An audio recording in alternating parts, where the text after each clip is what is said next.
அண்மை செய்தியை பார்த்து வருகிறோம். ஆருத்ரா கோல்டு நிறுவன மோசடி தொடர்பாக சென்னை மற்றும் காஞ்சிபுரம் என 15 இடங்களில் அமலாக்கத்துறை சோதனை நடத்தி வருகிறது. கூடுதல் விவரங்களை செய்தியாளர் கோகுலிடம் கேட்கலாம். கோகுல், விவரங்கள்.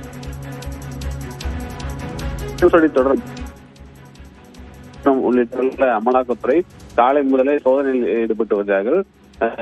மொத்தமாக 15க்கும் மேற்பட்ட இடங்கள்ல இந்த சோதனையானது மேற்கொள்ளப்பட்டு வருகிறது.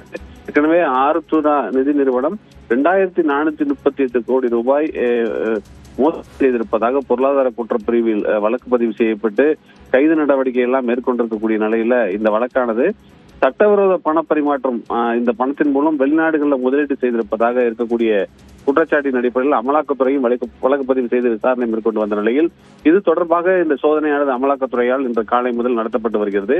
சென்னையை பொறுத்தளவு சென்னையில முகப்பேறு, சூளைமேடு, ஐஸ் ஹவுஸ், மடிப்பாக்கம் உள்ளிட்ட பகுதிகளில் இருக்கக்கூடிய இந்த ஆருத்ரா நிதி நிறுவன மோசடி தொடர்பாக இருக்கக்கூடிய நபர்களுடைய வீடுகளில் இந்த சோதனையும், அதே போல காஞ்சிபுரம், தாம்பரம் உள்ளிட்ட இடங்கள்லையும் சோதனை மேற்கொள்ளப்பட்டு வருகிறது. ஏறக்குறைய 15க்கும் மேற்பட்ட இடங்கள்ல காலை முதலே இந்த சோதனையை அமலாக்கத்துறை அதிகாரிகள் நடத்தி வர்றாங்க. விவரங்களை வழங்கியமைக்கு நன்றி கோகுல்.